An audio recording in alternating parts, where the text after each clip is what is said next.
ওয়ালাইকুম রহমতুল্লাহি ওয়া বারাকাতুহু। বাংলাদেশের মানুষ ভোট দিয়ে তার নিজের পছন্দের নেতাকে সিলেক্ট করে ভোট দিয়ে নিজের পছন্দের নেতাকে সিলেক্ট করে 5 বছরের জন্য। কিন্তু আমরা তো 5 বছরের জন্য নেতাকে সিলেক্ট করি, 5 বছর ঠিকই নেতায় যায়, 5 বছর পরে আর একটা নেতা ধারায়। এইভাবে চরকিটা ঘুরতে থাকে, কিন্তু বাংলাদেশের মানুষের ভাগ্য বদলায় না। এইভাবে চরকিটা ঘুরে বাংলাদেশের মানুষের ভাগ্য বদলায় না। তবে হ্যাঁ, এবার দিন বদলানোর দিন আসছে।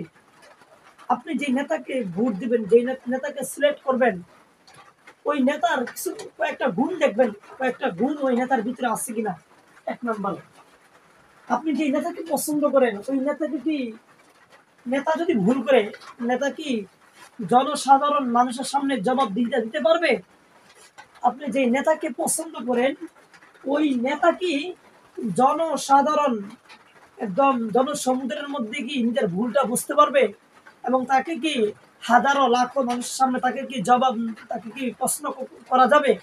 তাকে প্রশ্ন করার আগে আপনি উধাও হয়ে যাবেন।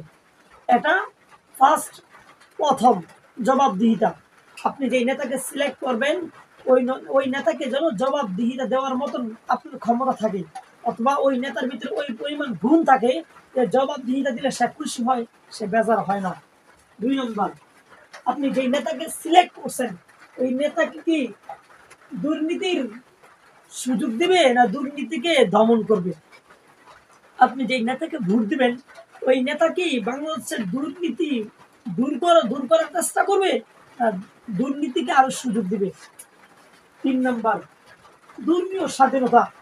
আমরা দেখছি 92 ভাগ মুসলিম কান্ট্রির দেশ বাংলাদেশ। দুঃখের বিষয়, একটা ওয়াজের ময়দান, একটা ওয়াজ করতে হলেই সরকার থেকে পারমিশন আনা লাগে। আমাদের এই তো গত 2-3 বছর আগের ঘটনা, বিজ্ঞ আলেমরা যখন ওয়াজের ময়দানে গিয়ে কথা বলার আগে পারমিশন নিয়ে আসতে হইতো। যেন আমরা তো ওয়াজ করতে চাইতেছি, আলেমকে আনতে চাইতেছি, এখন কি পারবো কিনা। আপনার নেতাকে জিজ্ঞাসা করবেন।